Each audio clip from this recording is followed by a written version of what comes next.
All right, UFC 312 this Saturday from Sydney, New South Wales, Australia. In the main event, a championship rematch in the middleweight division between the reigning defending champion Dricus du Plessis and against the man that he took the championship away from in 2024. That is Sean Strickland. Of course, a rematch of their fight in January of last year in Canada that was won by du Plessis by split decision. They will have their rematch this Saturday night in Sydney, New South Wales. Also in the co-main event, a big fight in the strawweight division. Finally, Tatiana Suarez gets her chance at the undisputed championship, and she'll be taking on the reigning defending champion, Zhang Li. The rest of the card, oh my goodness. The rest of the card is something.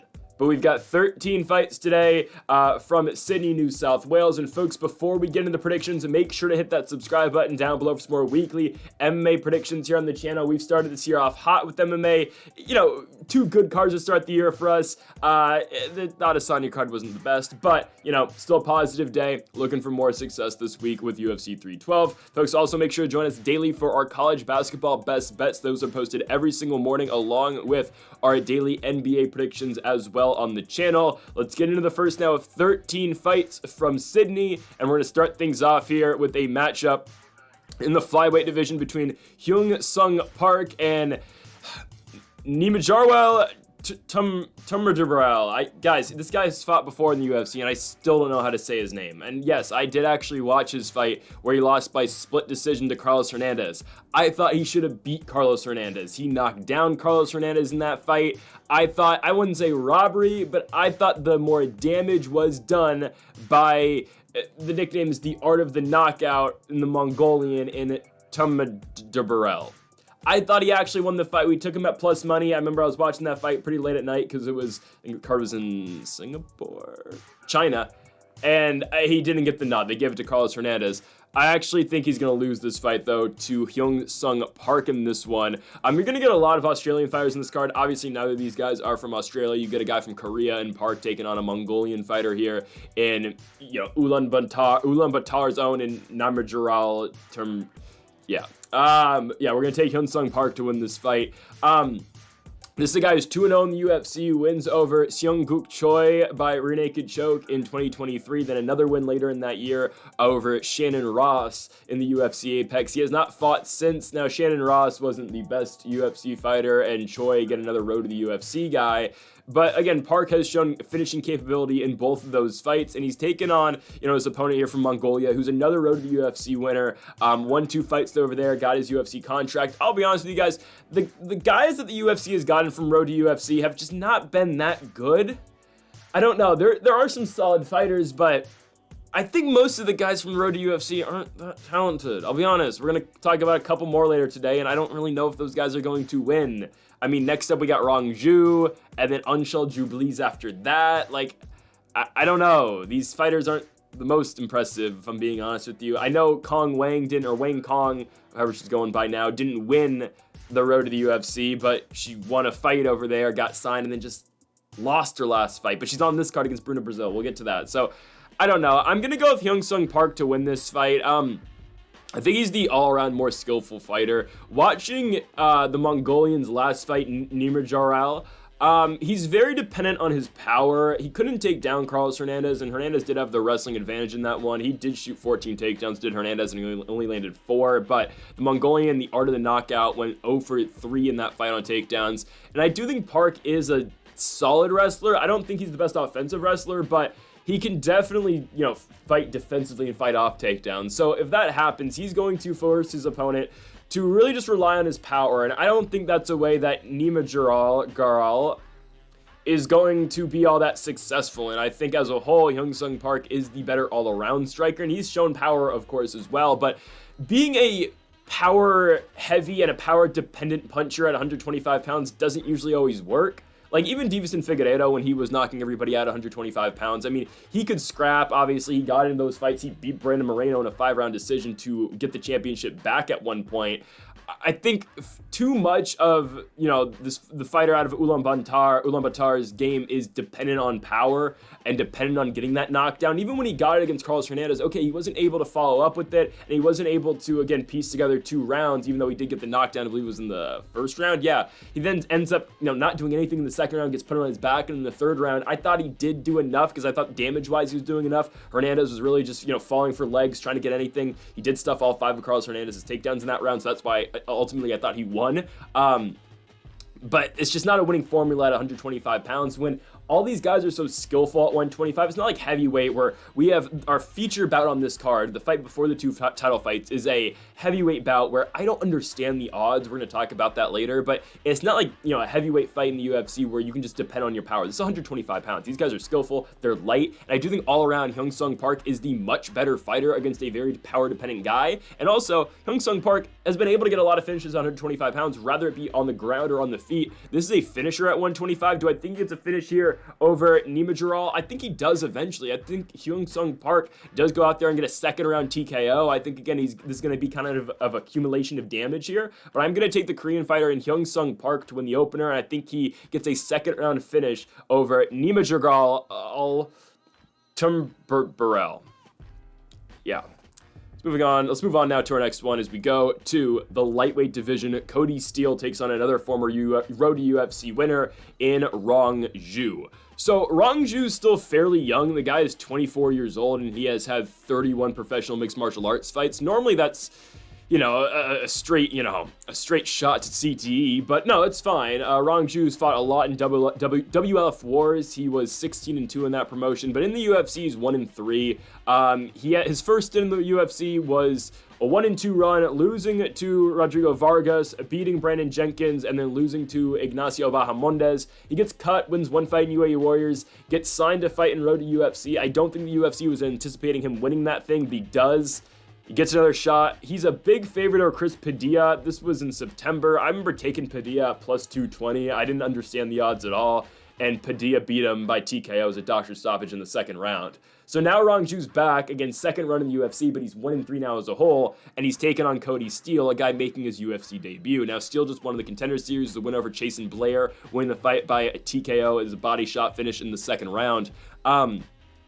I just don't know how good Rongzhu is. Actually, no, we do know how good Rongzhu is. I don't think he's all that great. I think Rongzhu is a very talented regional guy, and I think, hear me out, I think Rongzhu possibly could have benefited more from being away from the UFC for longer. When he was initially signed, Rongzhu was 20 years old. I think he made his debut on that Jacksonville card as the first one back, if I'm not mistaken. Yeah, UFC 261, first one out of the pandemic. He was one of the first fights in that card, and he loses to Kazula Vargas. And that was the same card where they had a couple other Chinese fighters really early on that card. I'm trying to remember. They had, oh God, what's her name? Liang Na was early on that card, and one other Chinese fighter fought very early on that card. It didn't make sense. It was Oreki Long, who wasn't the best, even though he almost beat Jeff Molina and almost knocked him out at the end of that third round. Oh, Denat Bakary was on that card too, but Bakary really just over the last couple of years. Regardless, Rongzhu was 21 when he made his UFC debut. I think he really could have benefited from more fights in the regional scene.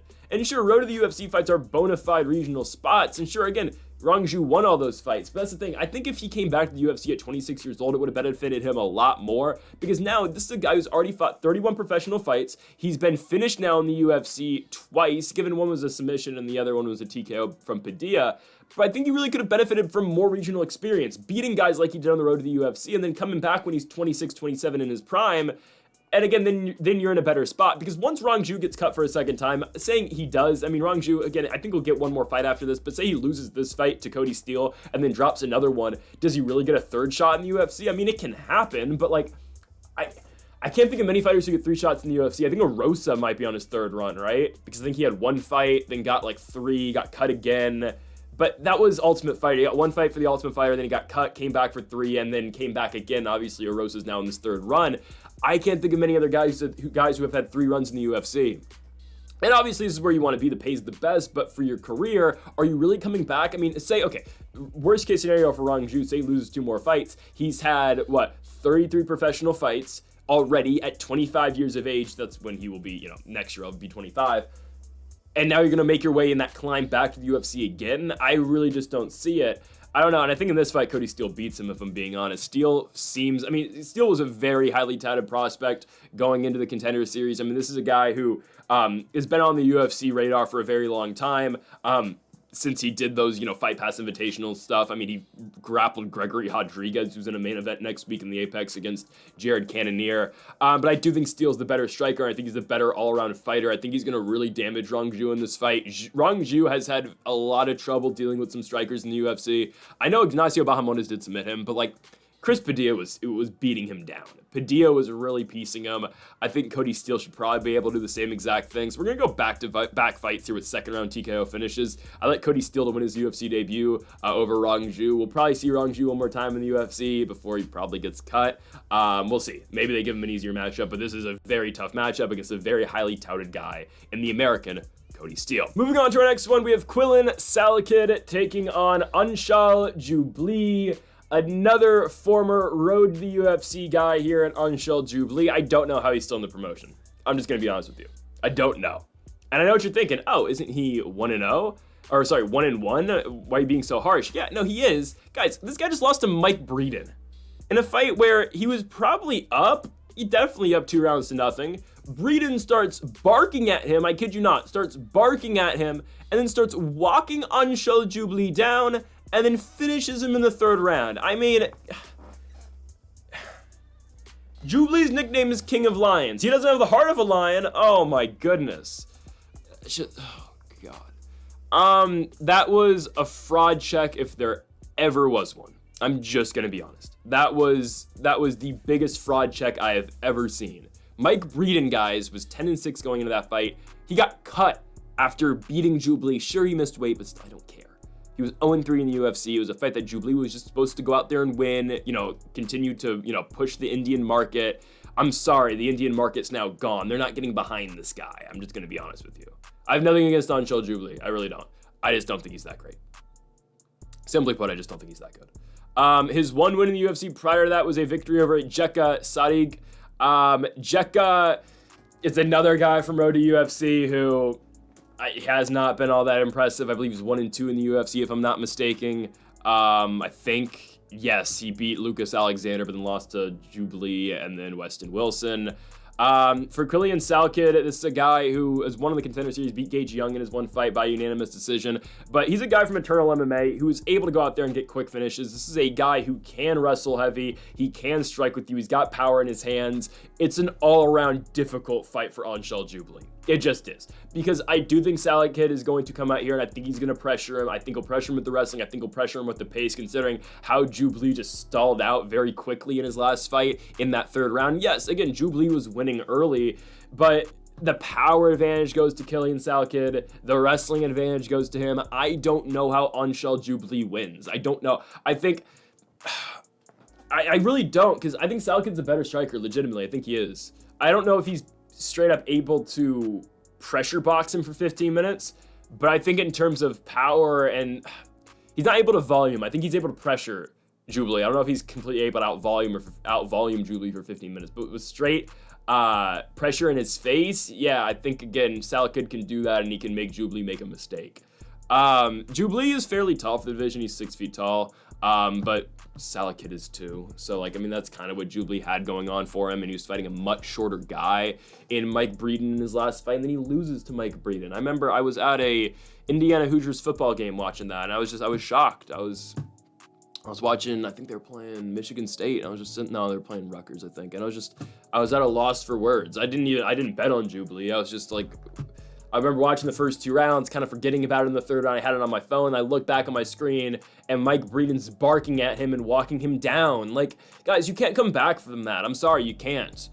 Quillan Salkild's going to come in here. I don't know if he's going to bark at Anshul Jubli, but he's a much more powerful fighter. I think he's got more skills too. I'm taking Quillan Salkilld to win the fight by 1st round knockout here over Anshul Jubli. Jubli probably gets cut. Dan's going to be super disappointed that he didn't get the Indian market here. Remember when WWE put the world title on Jinder Mahal? That's the UFC trying to get Anshul Jubli wins, and he failed. So I don't know. I think Jinder Mahal did a better job as WWE champion than Anshul Jubli did in the UFC. Yeah. Next up, let's move to the welterweight division between Kevin Jousset and Jonathan Micallef. Both these guys are training in Australia. Jousset, a CKB guy, or New Zealand, obviously this oceanic area, and then Micallef is from Australia originally, still training there if I'm not mistaken. Interesting fight. Jousset is a minus 245 favorite in this one. Micallef is a plus 200 dog, which I get. He's coming off a win over Muhammad Addo on the Contender Series, a guy who wasn't all that credentialed going into that one. It's an early takedown and then a submission for Jonathan in that one. This is a guy who was relatively unproven coming to the UFC, fighting in Hex. I think he was the champion over there, but then he ended up losing the belt, won one more fight, and then got a shot in the Contender Series. I'll be honest, a little bit of a surprising, surprising signing and a surprising, okay, he beat a 5-0 guy. You got to give him a shot, I guess, because he won so impressively. But Jousset hasn't been horrible in the UFC. His only loss is Brian Battle, and you know how good Battle is right now. Battle's been great, right? I mean, Jousset lost that fight in September. Now he's bouncing back in this fight in February, obviously. 2 fights prior to that in the UFC, a victory in Australia over Kiefer Crosby, and then a unanimous decision win over Song Kinan. I think Jousset's fine in this fight. I'm kind of surprised they gave the captain, Jonathan Micallef, this fight right away. I think Jousset does out-kickbox him, if I'm being honest here. We saw Micallef lose the championship in Hex to Alden Bates by TKO in the 4th round. Again, a championship fight that he eventually lost.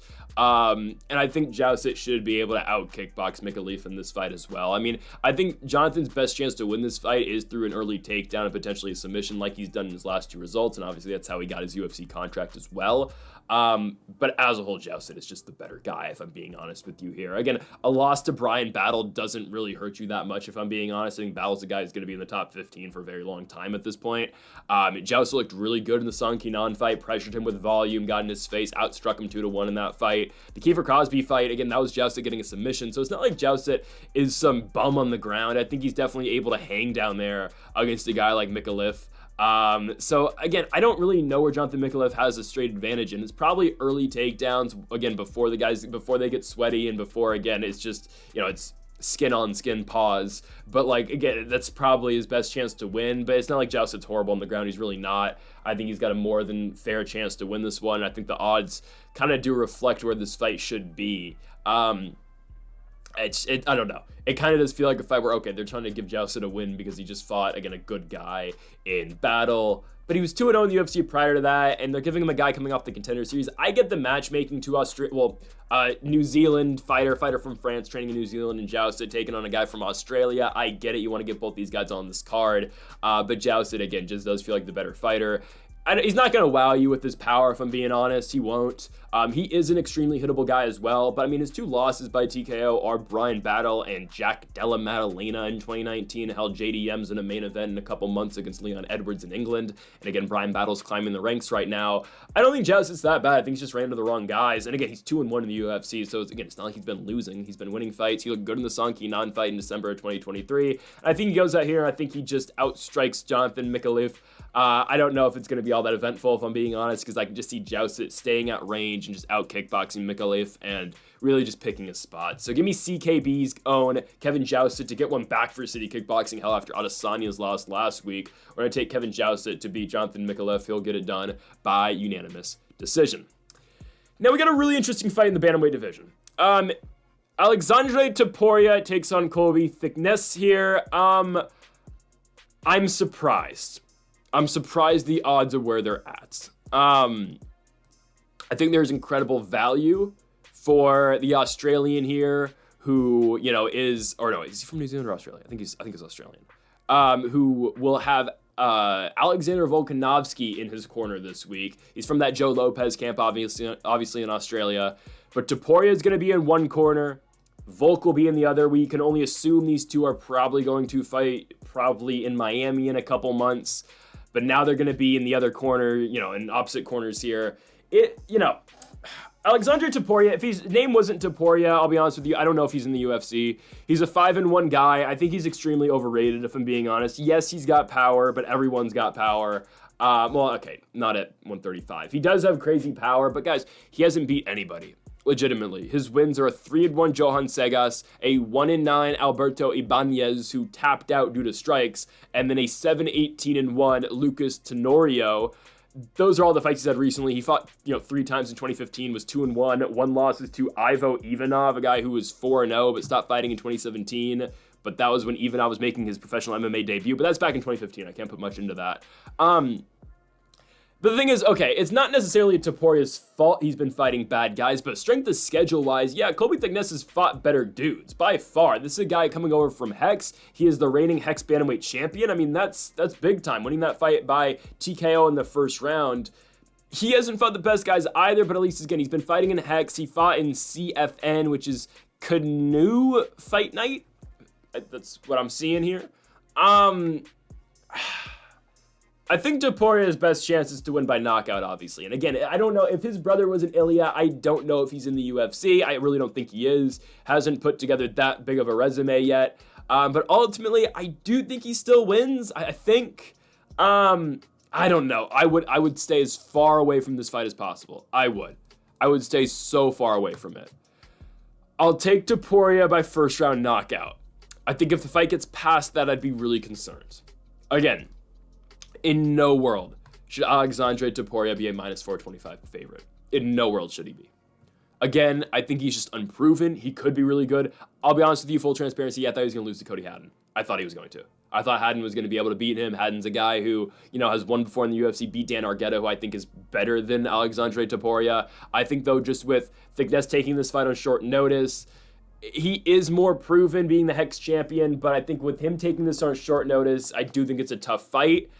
He's a guy who's going to wrestle you. That's what he's been doing in his career, and we'll see again right away if Topuria is able to stuff a takedown, because he really hasn't. There's been no pushback against Alexandre Topuria yet in his professional mixed martial arts career, because he's been so much better than everybody else. And obviously, in the recent matchmaking that he's had, obviously bookers see the last name, they say, "Oh, you're Ilya's brother. We're not going to give you anybody you can lose to. We need you to win, and eventually you'll be in the UFC." And exactly, again, that's what Topuria has done for himself. He's beat the guys that he's supposed to beat, and now look at him again. He's in the UFC. So I'm going to take Topuria to win this fight. I think he does catch Colby Thicknesse early in this one, but I would be concerned if this fight gets out the first round. Again, it's always questionable having a fight like this with two guys making their UFC debuts. You don't know what to get, especially out of a guy in Alexandre Topuria who is 5-1, but really he's only fought, from 2020 onwards, he's only fought 3 times. His last fight came in May of 2023, so really he's a 3-0 guy. I think there's more than possible chance that Colby Thicknesse wins this fight. 100%. If he mixes it up, grapples, gets out that first round, I think we could see Topuria in trouble. Topuria's only loss, I get it was 2015, that's 10 years ago now, but it was a fight that got dragged out. He lost it in the 3rd round by TKO. So I think there is more than a chance that Topuria doesn't win it. If I had to bet it, I wouldn't. But again, if I had to say, all right, say this fight was even and I was going to place a bet on the other side, I would still take Alexandre Topuria. I do think he'd be able to catch Thicknesse early in this one, just because, again, it is short notice call for his opposition as well.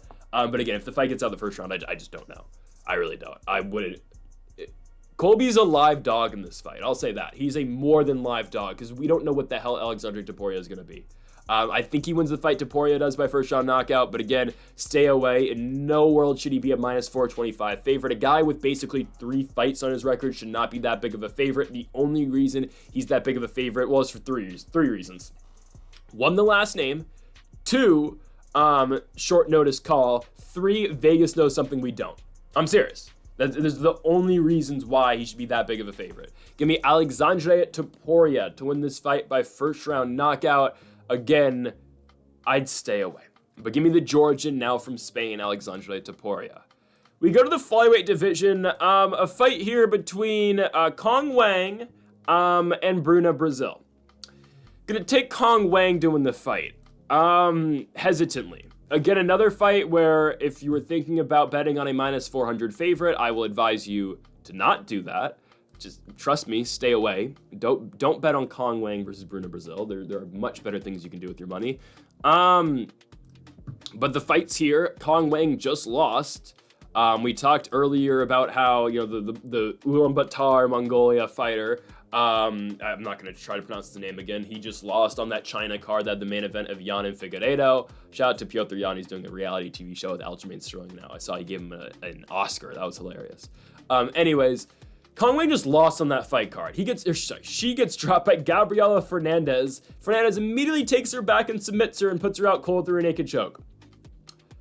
Oh, there goes the hype. Like, again, it's brutal to the point where it's like, all right, we finally got somewhat of an entertaining prospect at 125 pounds. Did I think Kong Wang was going to become the world champion? Did I ever think she was going to get to fight a Valentina, Manon Fior, an Erin Blanchfield, an Alexa Grasso? No. But I thought it was going to be somewhat of a hyped up prospect that would get in the weight class and be exciting. And then she loses to Gabriela Fernandez, who was 1-2 in the UFC, with their only win being a split decision win over Carly Judas, who was 3-1, who's now 3-2. Why? This is what women's MMA is just, oh, it's horrible. It's so bad. It's just, sometimes I don't want to watch Invicta, guys. Sometimes I don't. You know, the co-main event, I'm actually excited for that fight, but some of these low-level 125, 115, hell, 135s are the worst. Sometimes these low-level fights are horrible. We thought Kong Wang was pretty good. I guess we were wrong. Well, she did just beat Victoria Leonardo, so maybe we did that to ourselves, honestly, but she was a minus 1,000 favorite. How do you lose? How do you lose as a minus 1,000 favorite? Peyton Talbot. Anyways. I don't think Bruno Brasil beats her, I don't think. But maybe, honestly, who knows? Kong Wang kind of lost on the ground, but I mean, that was as a result of the knockdown. I think she was still messed up from that, so I'm willing to put that one away. It looked like Kong Wang was in well control of the fight. The commentators were talking about like it was a foregone conclusion that Kong Wang was going to win the fight. Then all of a sudden, oh, she gets dropped. And then Fernandez takes her back and subs her. Bruna Brasil doesn't have the best jiu-jitsu. She's more of a striker who can kind of wrestle some, but gets put on her back a lot as well. Like Denise Gomez was able to take her down. Molly McCann took her down. Now Brazil ended up winning the fight because Molly McCann sucks at fighting. But is Molly McCann still in the UFC? I mean, she's got to be. She had a fight recently, didn't she? No, she also been. Oh, it was Babizia before who she beat. They're giving her a Stella Nunes. Oh my god, this just. See, stuff like this is just pissing me off about the UFC. Why is Estella Nunes in the UFC, guys? She's 0-4. So, of course, they give her Molly McCann in London. I'm so sick of Molly McCann. Legitimately. Can they cut Molly McCann? Can she go to the Global Fight League?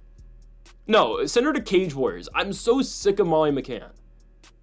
She gets to fight Estella Nunes, who's 6-5 and who's 0-4 in the UFC. Just why? Guys, here's something. The UFC cut Impa Kasanganay when he was 2-2. But Estelle Nunes is 0-4 in the promotion and she gets to fight Molly McCann in London? It's just unbelievable. It's so unbelievable, man. Bruna Brasil's a good striker. She is, but she does get caught in her own right, too. Like, she's very open to be getting hit, right? She's not a bad striker. She knocked out Marnik Mann on the Contender Series, who I understand is not that good. She came back, then lost to Denise Gomez. Gomez actually knocked her out with the right hook. So that's, again, like, I think Brazil is not a horrible striker. I think she'll beat a lot of these lower level fighters. And not to say Kong Wang isn't, you know, the highest levels either, because she's not, after watching her, obviously. She's not that high level, but the striking is still there. And if Brazil tries to trade with Kong Wang, yeah, she will lose. Unless she catches Kong Wang, which could happen, like we just saw Wang get caught in her last fight. I don't think it happens in back-to-back. I mean, there's a reason Kong Wang is still a minus 470 favorite. Again, don't touch this fight. Don't even get close to it.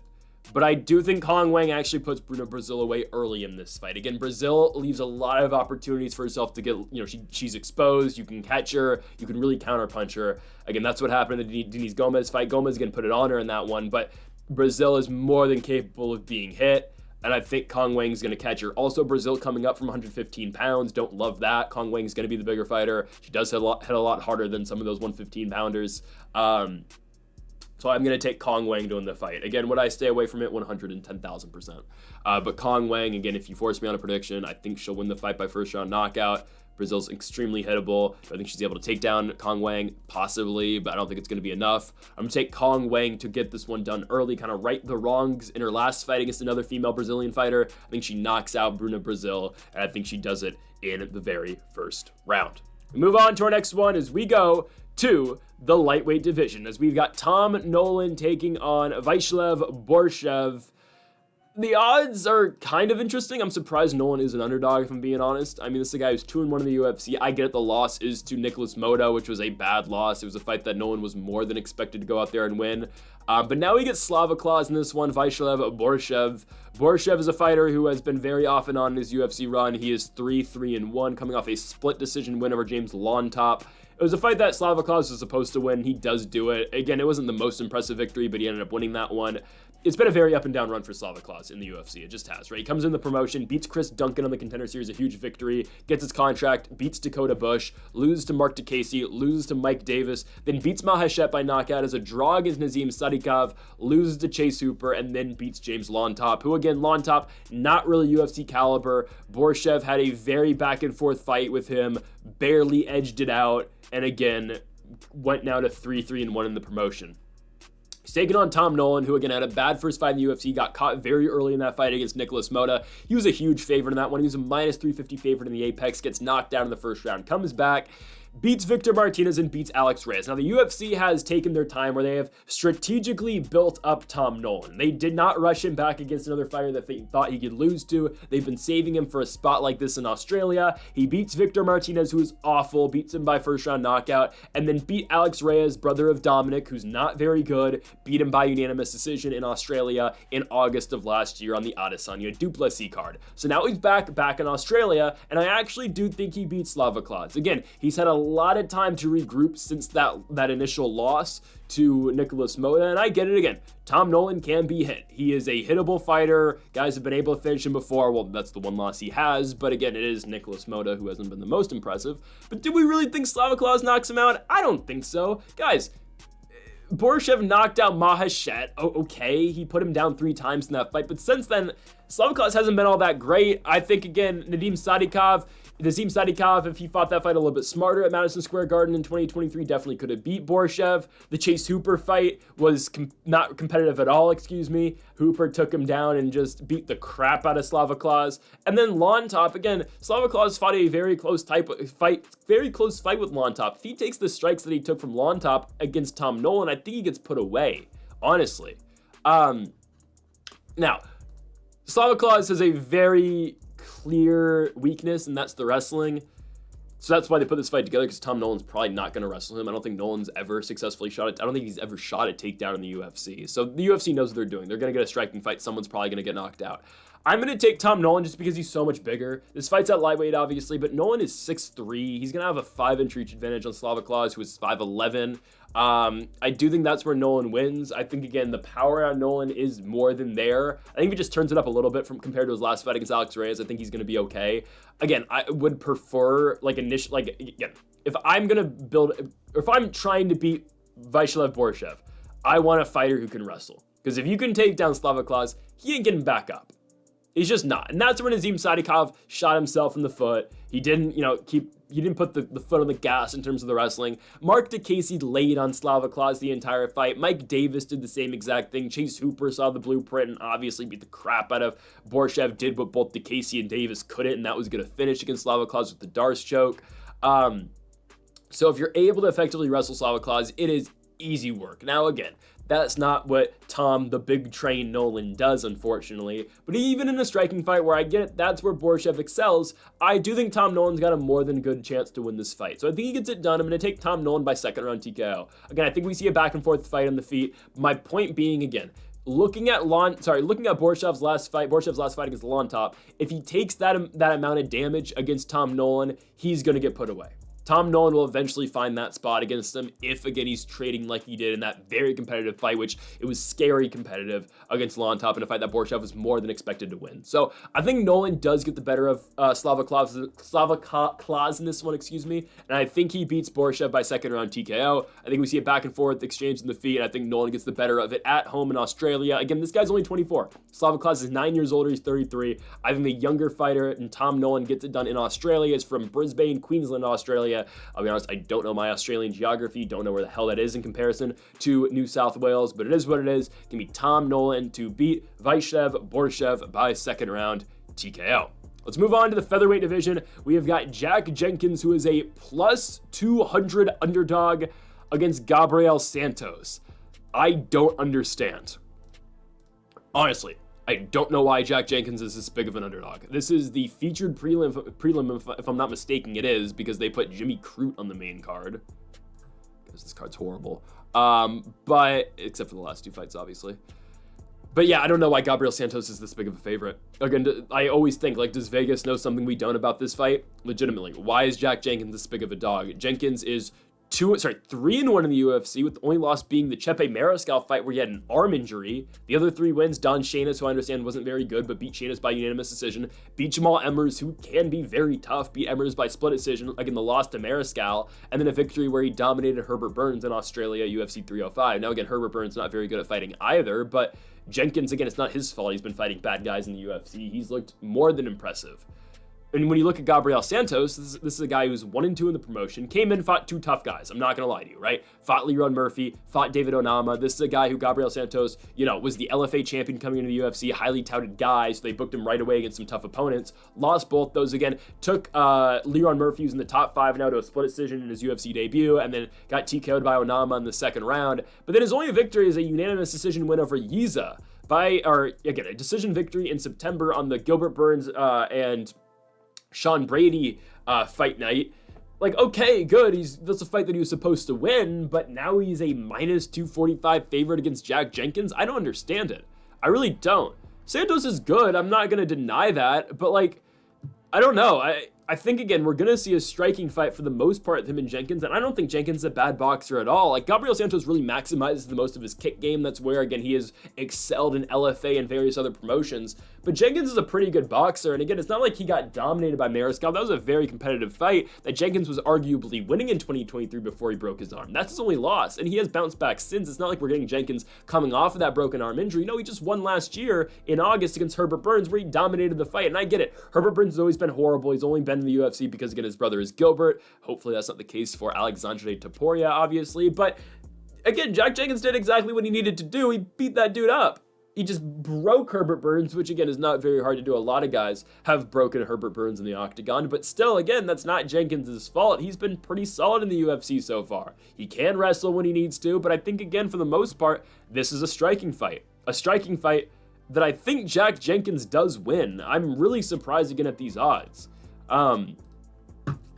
Santos lost to Onama. I get it, Onama's good, but it's not like Onama's unbeatable. And yes, like, if David Onama fought Jack Jenkins right now, yeah, I'd definitely take David Onama to win.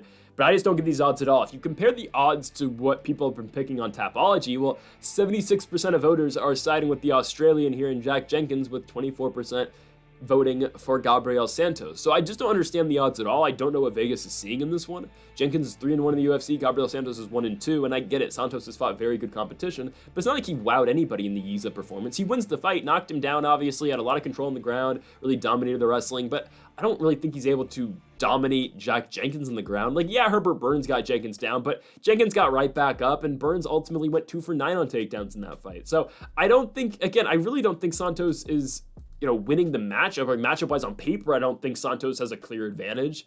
Jenkins is a very credible striker who can go in there, can box you up. I don't understand it. I really don't. Again, this is a guy in Jenkins who came in from the Contender Series, fought in Eternal MMA, was the Eternal MMA champion prior to heading into the UFC. And again, I get it. Gabriel Santos was an LFA guy. He was, had some hype around him, but he's a 1-2 UFC fighter with his only victory being over Yiza, who has a lot of experience under his belt, but Yiza's 0-2 in the UFC with losses to Gabriel Santos and Jiang Young Lee. So, again, what are we doing here? I don't understand. I'm going to take Jack Jenkins. Again, maybe there's something Vegas knows that we don't. Maybe there's some insider, knowledge that we don't know about. Who knows? But I'm going to take Jack Jenkins to beat Gabriel Santos, and he will get it done by unanimous decision. We move on now to the main card, and let's go to our main card opener of Jake Matthews and Francisco Prado. Yep, this is the main card opener. Like, what? Prado is 1-2 in the UFC. Jake Matthews has obviously been around for a very long time, but why? Prado's always a fun fight, I'll give you that. Like, Prado, again, coming off a very competitive and fun fight over Daniel Zellhuber. He won Fight of the Night against Otman Azaitar in a very back and forth. Or no, that was Performance of the Night, but it wasn't really back and forth. It was just Azaitar had his moments, but it was all Prado basically putting away Azaitar, who's been horrible, obviously, since his re-return to the UFC. But Prado's a 1-2 guy in the promotion. Lost his initial fight in Australia in 2023 to JB Malarkey. Malarkey beat him by unanimous decision. Beats Azaitar, who's been horrible. And then lose to Daniel Zellhuber. Good fight, but Zellhuber just outstruck him. Prado now goes up a weight class to 170 pounds to take on a guy who's going to be much bigger than him, at least size-wise, in Jake Matthews, and a guy who's been fighting at 170 pounds his entire career. It doesn't make sense to me. I'm going to be honest with you. Jake Matthews is a 13-7 name in the UFC. He's coming off a surprising win in his last one. I did not think he was going to beat Phil Rowe. But he goes to America, beats Rowe by unanimous decision in Newark, New Jersey at UFC 302. Prior to that, he did lose to Michael Morales, but hell, everyone's losing to Michael Morales. Gilbert Burns, unfortunately, you are next, pal. And then, Matthews beat Darius Flowers prior to that. Yeah, sure, he's been losing. He's been on a track where he's lost one, won one, lost one, won one. But I don't think Prado's on his level. Yeah, Prado's going to bring it to him, obviously, and Prado will make for a fun fight. But I just think Jake Matthews is going to be able to get the better of a lot of these exchanges against Francisco Prado. Again, this is not a bad fight for the undercard, but you're taking a guy in Jake Matthews who has had 20 professional fights in the UFC against Prado, who's making his 4th walk. I just don't understand it. Jake Matthews, again, is the better boxer between him and Francisco Prado. Prado gets hit a lot. I'm not saying Jake Matthews is going to flatline him, because Matthews has been a little bit more of a decision fighter recently. Well, actually, there's just been one fight, but he took Morales a decision, took Semmelsberger to decision, lost that fight. Phil Rowe fight was a decision win as well. But Matthews has been a lot more technical recently. He's been finding ways to not get hit since the Semmelsberger fight, where he did get dropped 3 times in that one. By the way, Semmelsberger just got released, dropped from the UFC a couple days ago, which again, we keep Estela Nunes around to lose to Molly McCann, but we get rid of Semmelsberger. I'm not saying Semmelsberger was the best UFC name, but the fact that we still have Estela Nunes is ridiculous. I'm sick of this Molly McCann crap. I hate Molly McCann. I just do. I legitimately, I'm so sick of it. Any other fighter, I'm gonna get carried away here, but any other fighter, if they brought in a replica belt to the octagon, would have got clowned. If it wasn't like Chael Sonnen, who's obviously doing that for a joke. Molly McCann was legit. She took a belt from the crowd and started hoisting up like she was the actual champion just because she's spinning back this Luana Carolina. How she won that fight, I don't know. Like, Luana Carolina actually hasn't been that bad recently. But they give her like Hannah Goldie, they give her layups. Oh, fight Bruna Brazil, loses. She sucks. But let's give her 6-5 Estela Nunes just because she's friends with Patty the Batty. I'm so sick of them. Actually, I don't really care about Patty anymore. It's Molly McCann, because at least Patty's good. Like, I kind of hated on Patty early, but Patty beat Bobby Green. I'm not going to hate anymore. Molly McCann, I will hate on. She's not good at fighting. Send her, I don't even want her in Global Fight League, because that'll ruin that for me too. Send her to Cage Warriors, right? Don't have to see it, if I'm being honest with you. I'm not gonna be watching Cage Warriors prelims. I don't need to see her anymore. Send her to Invicta. I'm sure as hell not watching that. Sorry. Anyways. Yeah, Jake Matthews should be able to beat Francisco Prado. Again, I would expect a boxing fight. Prado's got potential. He's 22 years old. But again, at 22 years old, I don't really think he's able to get Jake Matthews in this one. Matthews is more than experienced. He's had, again, 20 fights in the UFC, and he's 30 years old. He's been around for a while. Made his UFC debut back in 2014, a win over Deshaun Johnson at UFC Fight Night. Oh my goodness. Nate Marquardt versus James Tahuna. Remember when they did that on Fight Pass? Yeah, that was something. Yes, I've been watching the fight. Yes, I've been watching the sport for that long, trust me. Yeah, Matthews has fought some really good guys. I think Prado's really young. I think Prado's not going to be that bad, obviously, but they just need to give him easier fights. If they want to keep him around, obviously, they better not release the guy. If they might release Prado, who's very exciting, who'll be 1-3 after this fight in the UFC at 22 years of age. They might, and they'll keep around Estela Nunes and all these crappy straw weights and flyweights to lose to Molly McCann, because, we gotta make money. They might. But I think Matthews gets the better of Prado here. I feel like Prado is going to come crashing forward a lot. I just think Matthews is going to be able to counter. I don't know if Matthews is able to get a finish. I could see it. But I think Matthews is just going to, again, take his time in this one and just fight a more technical style of fight, like he did again in that victory over Phil Rowe the other, or I guess it's like 8 months ago now, but still, like 6. But I think he'll find Prado coming in or crashing in. I think Matthews will just be able to catch him time in and time out. So I'm going to take Jake Matthews to win this fight. I think it's going to be a big counter-striking fight for him because Prado, again, I feel like it's going to be the one pushing the pace. Obviously, first UFC main card of a pay-per-view. I think he's going to be a little bit antsy in this one. Walking into Jake Matthews' home country, yeah, this feels like a Jake Matthews win to kick off the main card. I think it'll be competitive, but I do think, again, ultimately, Jake Matthews is just the much better striker between him and Prado, at least Prado at 22 years of age. It's going to be Matthews to win the fight, the Celtic kid to win this one by unanimous decision. Next up, how is this a main card fight? Guys, they're making you pay for this. And I'll be, I'm a paying customer of the UFC. I pay for every single pay-per-view, right? Yeah. Jimmy Crute versus Adolfo Bellato. Taking Bellato here. I'm taking Bellato. I don't think Jimmy Crute's good anymore. I think, again, if you've watched Jimmy Crute fight recently, you would say the same exact thing. Sure, Jimmy Crute's been fighting good guys. He's been fighting better guys than him, but he's been losing these fights, right? This guy had a lot of potential at one point. He had a lot of hype around him at one point. He was 12-1 after a win over Modestas Bukauskas. He is the main card opener of UFC 261.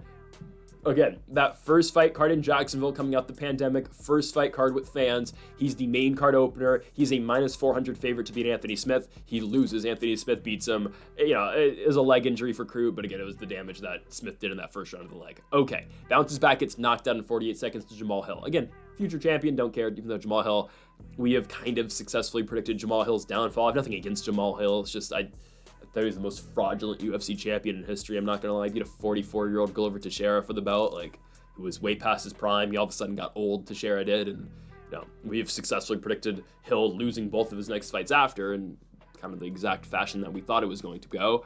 But then Crute then fights Alonzo Menafield, loses the fight by majority to draw. They say, oh, let's just do it again. Menafield beats him like he was supposed to the first time.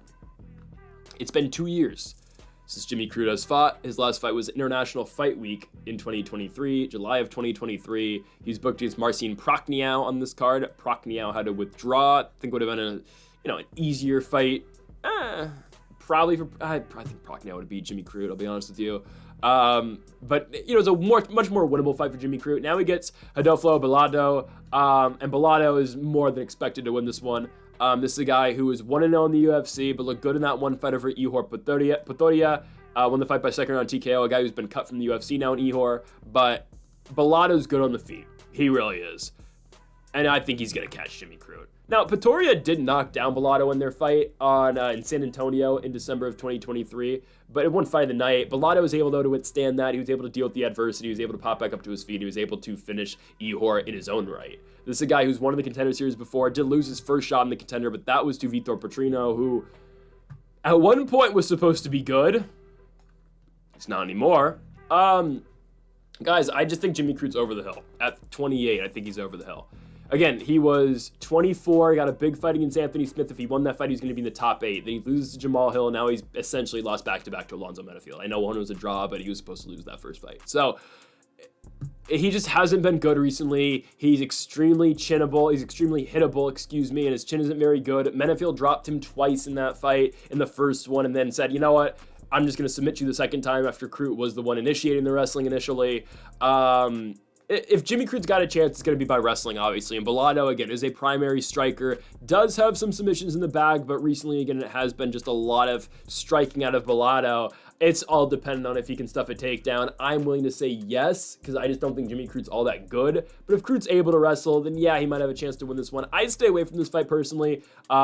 Just too many different things that could happen in this one. You don't know it's entirely what Bellato's going to look like in a step up, obviously, because his only UFC fight so far is Ihor Poteria. That was in 2023. If we would have gotten to see that Omar Sy fight in May of last year, I would be, we'd know a lot more, I think, about Bellato, because again, his only fight is Poteria, former LFA champion, obviously, who's been able to go 5 rounds and stay, look really good at the end of 5 rounds as well. So obviously, cardio is not an issue in this one. It's just a matter, again, if he can stuff the takedown, because that's honestly all I think Jimmy Crute offers him in this fight is wrestling. On the feet, I like Bellato a lot. It's all dependent on if Bellato's able to get that, is able to stuff that first takedown in the second at Jimmy Crute. Because once Crute does that and just realizes, oh, I can't get a takedown. I've tried, 2-3 times. I can't do it anymore. Ah, crap, I got to strike with him now. And that's when he will get knocked out. And that's when Bellato will find his timing. And that's when Adolfo Bellato will find that knockout blow. Ultimately, again, we're going to take Rodolfo Bellato to win the fight by first round knockout. I think Crute fails on a couple takedowns. I think Bellato, again, catches him on the feet and just kind of proves, all right, the Jimmy Crute experiment, whatever you want to call it, is just over now. So, again, the reason why Crute's in this main card spot is because he's from Australia, but I just don't think he's that great. Okay? It's that simple. I don't think Jimmy Crute's all that great of a fighter. I'm going to take Rodolfo Bellato to win the fight. He's a minus 170 favorite. We're going to take Bellato to win the fight by first round knockout. Next up, this is the featured bout on a UFC pay-per-view card. Yeah, guys, they are making you pay for this. Taliesin Teixeira taking on Justin Tafa. Why are the odds even close? This is insane. Now, if Taliesin Teixeira doesn't win this damn fight, I will lose all hope for heavyweight fighting. Yeah, I'm about to go on a little rant about heavyweight fighting in a second here. Taliesin Teixeira should knock out Justin Tafa in the first round. The odds shouldn't even be close. Teixeira should be like a minus 400 favorite. I don't care. He's making his UFC debut. Justin Tafa is not that good. Okay, he's not. I've watched Justin Tafa fight. I've lost all hope for Justin Tafa. But here's the thing, guys. Here's the thing.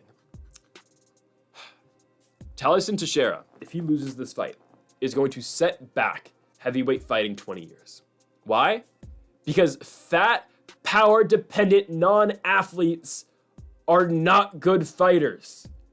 Taliesin Teixeira, do us all a favor and knock this guy out in the first round. I have nothing against Justin Tafa. He's probably a very cool guy. But in no other sport is Justin Tafa, this guy, a professional athlete. I'm just going to be honest with you. In no other sport is that guy a professional athlete. He is in mixed martial arts. So, finish the job. Finish the job, Taliesin Teixeira. Tafa's so power dependent, it's crazy. Now, again, once you get actual athletes to fight him, and again, this is the thing I always say about heavyweight fighting. I always make this case with Jailton Almeida. I make it with Tom Aspinall, with John Jones, hell, Volkov too. These are actual athletes. These are actually conditioned and trained, guys who can go 25 minutes. Sometimes, Jailton Almeida. Let's hope. Well, no, he beat Derek Lewis in a 25-minute fight. Regardless. Guys like this should be able to beat Justin Tafa, who is a one-hitter quitter type guy. He's got one thing in his bag. It's an overhand right. It's an overhand. That's the only thing he has. He's not a technical striker. His only chance to beat you is with one punch. That was cool in 2009. That was cool in 2012 when I first started watching the sport in, I kid you not, like 2009-ish. When I first started watching the sport, that was cool. We had guys like Roy Nelson around. Hell, you had guys, Czech Congo, who wouldn't always showcase the power. We had Pat Barry. We had guys like that who were never championship guys, but guys who, they were fun to watch on main cards, and they'll be able to slug it out. That doesn't cut it anymore in 2025. The sport is so evolved that it shouldn't be a thing. So here we go, Taliesin Teixeira. Finish the job, pal. This is your duty to show what an actual heavyweight fighter should be. A 6'7" guy who's got an 83-inch reach, who's 25 years old, who's actually an athlete. If he does not beat Justin Tafa, I don't know what I'm going to say. He's got 7 inches of height on Justin Tafa in this one. He is 6 years younger. He is more skillful. He doesn't probably have more power, but he's 6'7". He's going to have a lot of power in his own right. Tafa does it very hard. That's the one thing I'll say about Justin Tafa. He hits very hard. He's no Mark Hunt. Because Mark Hunt would actually have fun fights. Tafa, he will swing. I'll give him that. Justin Tafa will swing. But he'll get first round knockouts. Again, guys, I'm not saying also that these guys shouldn't be in the UFC. I'm completely fine with Justin Tafa being a prelim guy, but he's on a main card of a pay-per-view. Justin Tafa should be a prelim guy, fun guy to get the crowd going. Maybe he'll do a shoey like Tuivasa. Do they do shoeys? I don't think Tafa does shoeys. But it's a fun guy. They'll be knockouts early in the card. But these guys should be nowhere near the elite of the weight class. Now, I'm not saying Tafa's near the elite, but Taliesin Teixeira is a guy who's actually got potential. He's 6'7". He's a good striker. He's got a lot of skills. Tafa, when he fought an actual non-fat heavyweight, he lost to Carl Williams. Carl Williams ragdolled him and wrestled him the entire fight. Taliesin Teixeira probably won't wrestle him, but he looked really good in the Contender Series, got a first-round knockout. I expect him to win this fight early as well. Now, I'm a little bit concerned because Arthur Lopez, this random guy that the UFC got for the Contender Series, actually did tag Teixeira a couple times. I'm hoping that was just nerves. Well, but there's going to be nerves in this fight too. But Tafa's really hittable. He is. He is. Like, Carlos Felipe hit him a million times. Vandera hit him a couple times. A lot. Now, actually, I should take that back. Like, Tafa's actually kind of a fun fighter. He is. My point is, you know, the elite of the weight class and the guys who are actually getting wins in the UFC should be guys like Taliesin Teixeira, who are way more skilled and don't rely on one punch. Tafa, again, he has capability of having fun fights. But I'm just, you know, I was just kind of trying to push my agenda here for why Taliesin Teixeira should be much more than a minus 155 favorite. I'll be damned if he can't beat Justin Tafa. Give me Taliesin Teixeira by first round knockout. Okay, on to the actual fights now. It took us long enough. Our co-main event for the UFC Strawweight Championship, Zhang Weili defends her championship against Tatiana Suarez. It's about damn time. It's about damn time Tatiana Suarez finally is in a championship fight. Now, I'm not going to blame the UFC, like, oh, why haven't they given Tatiana a title shot? No, it's just she hasn't been able to fight. Tatiana Suarez has had 2 fights since 2020. It's a win over Montana De La Rosa, and then a victory over Jessica Andrade. I thought she needed one more win. She was booked in February against Amanda Lemos. She had to pull out of that fight, and then she was booked against Vina Jandiroba at UFC 310, Pantoja Asakura. She had to pull out that fight with an injury. Okay, she's getting a title shot now. I'm glad, guys, because I don't care about a Zhang Weili Vina Jandiroba title fight. I just don't. I do not care. I don't care about Vina Jandiroba. I'll be honest with you. I wouldn't care about that title fight. I'd much rather watch this because I think Suarez has a more than good chance to win this fight. I'm hoping she actually makes it to the fight because, hey, we still got 6 days until the fight. Who knows what happens? Also, there are no backups for this card. No backups, like what happened with Renato Moicano stepping in for Arman Tsarukyan. There are no backups. The UFC is just completely winging it in Australia this week. They did not fly out any backups. So if Suarez is out, Zhang Weili's out, Strickland, Du Plessis out, those fights are off. So we just got to hope that these fights stay the way that they're at. Now, I'm very surprised with the UFC's decision to not fly out an alternate for Tatiana Suarez. I'm very surprised, actually. Like, just you couldn't have paid Jandiroba, you know, maybe like $50,000. That's a lot for her. Couldn't pay her like $20,000 to come out, just make weight, enjoy the fights, like the free vacation. You know, I know it's Australia, nobody really wants to go all that far, but still, you couldn't have like given her some money to come out, or hell, I mean, who else? Yang Zhanao's gonna fight, she just lost. Yeah, you couldn't just get Jandiroba out here. I don't know, they couldn't. It's fine. But if the fight actually happens, I'm taking Tatiana Suarez. Guys, no one's been able to stop Tatiana Suarez yet. I think she goes in here. I think she wins by submission. I get it. Zhang Weili is incredibly strong. She's great. But eventually Zhang Weili is going to go past her prime. She's 35, guys. And I get it. Suarez is 34. But Zhang Weili is a much different 35 in MMA than Tatiana Suarez is for 34. Hear me out. Tatiana Suarez has had 10 fights at 34 years of age. Zhang Weili's had 28 fights at 35 years of age. Zhang Weili has been in so many championship fights. She did beat Yang Zhao, but that fight, for as dominant as Zhang Weili was early in that fight, there were moments where Yang Zhao did have her. Not have her, but like there were moments where Yang Zhao was impressive. Now, I'm going to completely throw this fight out, and honestly, I'm going to throw out every single prior fight for Zhang Weili going into this one with Suarez, just because it's that much of a stylistic change, preparing for all these other fighters and taking on an Olympic-level wrestler, obviously, in Tatiana Suarez. It's just that different. So honestly, I put nothing into Zhang Weili's prior fights. It's all about this one and how she's going to be able to stop the wrestling of Tatiana Suarez. But eventually, there's going to come a time where Zhang Weili's going to lose this belt. She's 35 years old. She's been in so many championship fights, and I think this is the fighter to beat her. I don't know how long of a reign Tatiana Suarez does have. Again, with her history of injuries and whatnot, I mean, she's like, you know, an Anthony Davis type, you know, oh, she's always hurt, you know. But, you know, shout out to ADs on the Mavs now. Lakers got Luka. That's great. Anyways, it's a very stylistically tough fight for Zhang Weili.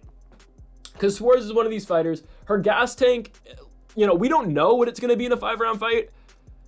She did, the end of the Nina Nunes fight, that was back in 2019. She wasn't looking all that great at the end of the fight, but I believe there was an injury, so she still won, but she lost the last round. Guys, Tatiana Suarez's resume is extremely impressive. Just, again, she's had, 6 fights in the UFC? Some of those wins are Alexa Grasso, Carlos Esparza, Nina Ansfarov, and Jessica Andrade. Those are all really impressive wins. And none of them have really all been all that competitive. Like, there was never a moment in any of those fights where we didn't think Suarez was going to win. Yes, Nunes was able to win the 3rd round against her. Ansfarov was able to win the 3rd round against her in Chicago in 19. But at that point, Suarez had already banked 2 rounds.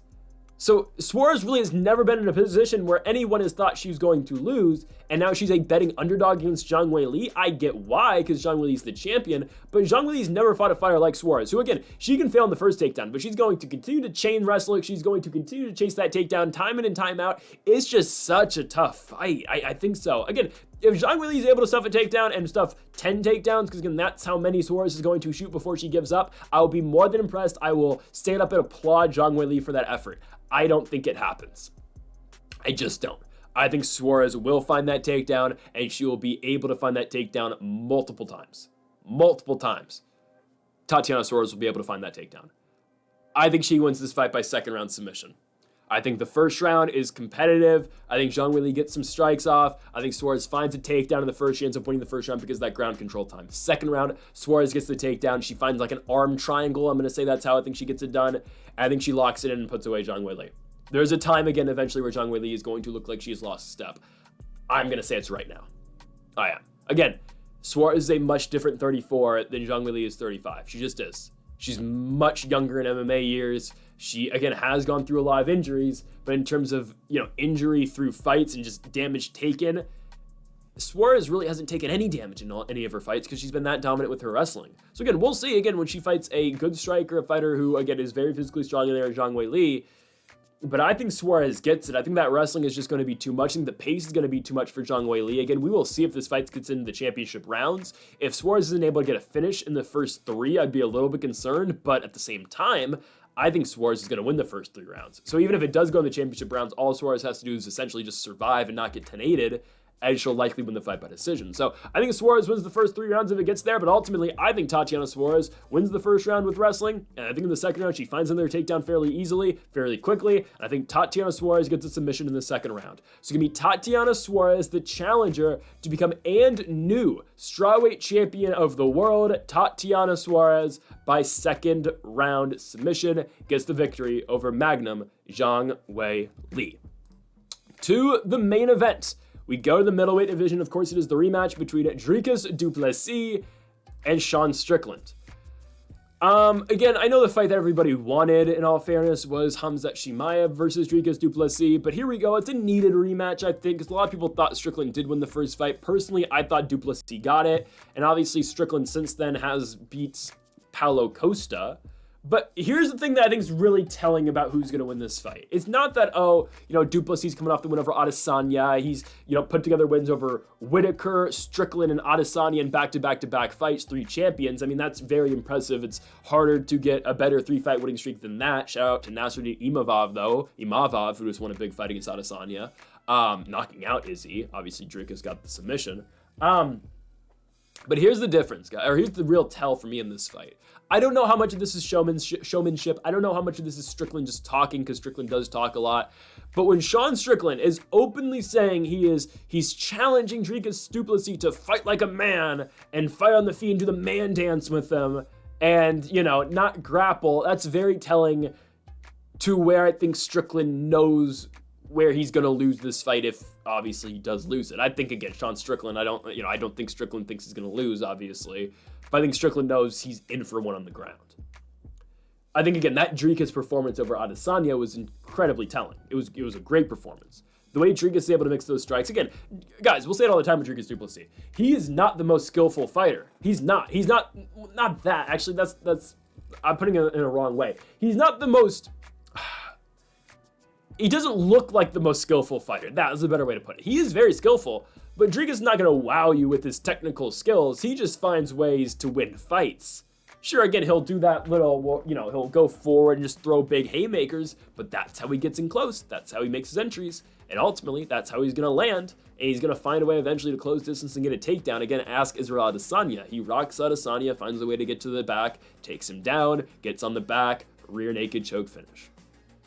Dricus finds ways to win. He does.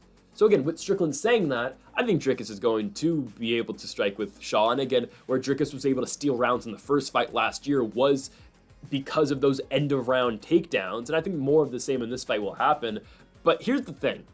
I think Dricus has evolved so much as a fighter since that first Strickland fight. I get he's only had one fight, but a fight with Adesanya and training for Izzy, getting the biggest fight of your career, all of that, all the heat that was around that initial, or that only obviously Adesanya Duplessis fight, the rivalry that was created, that makes Dricus so much better. What has Sean Strickland done since fighting Dricus Duplessis the first time? He beat Paulo Costa, a fight that Strickland was expected to win. We all thought Strickland was going to win. If Strickland was just able to pressure Costa, keep him on the back foot, we all thought Strickland was going to win that fight, and obviously that's what he did. Now, I'm not saying, again, he's not going to be able to completely pressure Duplessis. It might happen, but Dricus isn't horrible off the back foot, and Dricus, again, like in the first fight, Duplessis will not let himself be straight pressured in the man dance with Sean Strickland. It's just not what's going to happen. Again, I like both these guys, if I'm being honest. I don't care. Well, I kind of care who wins, but like if Strickland wins, honestly, I'm cool with that. I'd rather Duplessis win though, because I think Dricus has got a much better chance of beating Khamzat Chimaev. I'm just gonna be honest with you guys. I don't know if Sean beats Khamzat. I know Sean doesn't beat Khamzat. I like Sean, but that's why I want Dricus to win, because I think Dricus beats Khamzat. I don't think Sean Strickland does. So if you're a Khamzat fan, you are cheering very hard for Sean Strickland to win this one, because I think I think it's a very easy fight for Khamzat Chimaev, if I'm being honest with you. What happens in this fight, and this is why I think Dricus Duplessis gets it. I think, again, these guys are very competitive on the feet, but I think Dricus has gotten better since the first fight, and I think Dricus has gotten better with his wrestling too. And again, I've said it before, I'm going to say it again. I think it's an easy tell that Strickland, he could just be talking just to talk, but it's telling that he has openly said, he hopes Dricus fights like a man against him and just strikes and doesn't, go in there and wrestle.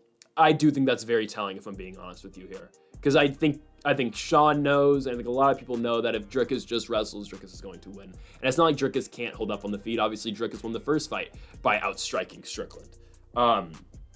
It's just now what Dricus is going to be able to do with the grappling and the wrestling as well, because I expect there to be more of that. Obviously, I think Dricus is a lot more confident now as a wrestler and a grappler because of that win and how he got it against Izzy.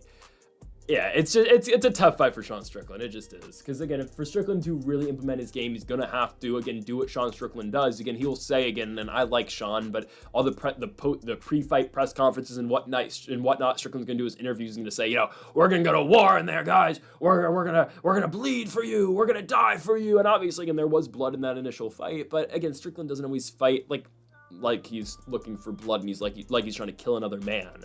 I mean, the last 20 seconds of Sean Strickland fights, sure, but that's not always the case. It's really just, jab, jab, jab, it's kind of just what Sean does. And it wins him fights and won him the world championship because, again, that jab eventually, what Strickland does, the jab is effective, and eventually, again, when he does load up with the right, like when he knocked down Adesanya to win the championship, yeah, again, it works. That's why Strickland's so good. I'm not trying to say Strickland's a bad fighter. I just think Dricus is just on another level. Sean's 33, Dricus is 31, but again, I think the improvements that Dricus has made from being 29 to now being 31 is more than what Sean has made from being 31 to 33. Okay, that's all I'm saying here.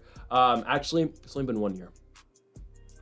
Still, again, that year though, Dricus has made more improvements than Sean Strickland has, and I think, again, with Dricus training for Adesanya, it only makes him better. And let's not forget, Dricus is a world-class kickboxer. He is. So it's not like, again, Sean has a clear advantage on the feet. I think it's a really good chance Dricus could just straight up win the fight striking. He did it the first time around. I think he's more than capable of doing it again. But I think the easiest pathway to victory for Dricus Duplessis is engaging in a striking game, but then eventually finding a takedown, getting Strickland down, and getting that submission. So ultimately, I think Dricus does mix it up a lot, but eventually in that third round, that's where Dricus Duplessis, either wobbles Strickland or finds that takedown, brings Sean down, catches him in a submission similar to how he did against Izzy, and Dricus Duplessis retains the UFC Middleweight Championship. On to Khamzat Chimaev next. Dricus Duplessis submits Sean Strickland, picking up back-to-back victories in Australia, as he will do it by third round sub. Isn't it funny, you guys? Both of these fighters beat Israel Adesanya in Australia, and now they're fighting each other in Australia. It's kind of funny. Strickland was cheered in Australia. Obviously, DDP wasn't. But give me Du Plessis. Give me Dricus. I think he's that good. Again, I wouldn't mind Sean winning, but I do just think, because it could set up for a trilogy, obviously. I mean, I think Hamzat would definitely be next, but I think DDP would definitely be in line for another title shot. I just think DDP beats Strickland. I think Du Plessis is just that good. And also, as we mentioned, it's hard to put this guy away. DDP's got a chin on him, man. He has got a chin. Sean does too, and that's why I think this fight ends by submission, but it's not like Strickland hits all that hard. Strickland's not going to knock out Du Plessis. If Strickland wins, it's going to be because, again, he out-volumes Du Plessis. Dricus isn't able to get a takedown, and Sean, again, with that jab, is effectively beating the crap out the front, or well, with the front leg kick too, is able to effectively, again, just, you know, jab up Du Plessis for 25 minutes. I highly doubt that's going to happen, though. I just think the impact of the wrestling game at a Du Plessis, and on top of that, Du Plessis' grappling makes it really difficult for Strickland to win. And again, Dricus is coming off that first victory. And again, I was more impressed with Dricus' victory over Adesanya than Strickland's against Paulo Costa in New Jersey. So give me the champion, Dricus Du Plessis, to retain the gold. And folks, that'll do it for our UFC 312 predictions here on the channel. Make sure to hit that subscribe button down below for more. Make sure to leave a like if you did enjoy the video. Make sure to comment if you do disagree with any of the picks. We'll be back tomorrow for more, or we'll be back actually next week for our next UFC Fight Night predictions. Jared Cannonier in the Apex takes on Gregory Rodriguez. So folks, thank y'all for watching. Make sure to hit that subscribe button down below for more. Make sure to leave a like if you did enjoy the video. Make sure to comment if you disagree with any of the picks. Folks, thank y'all for watching, and Mamba forever.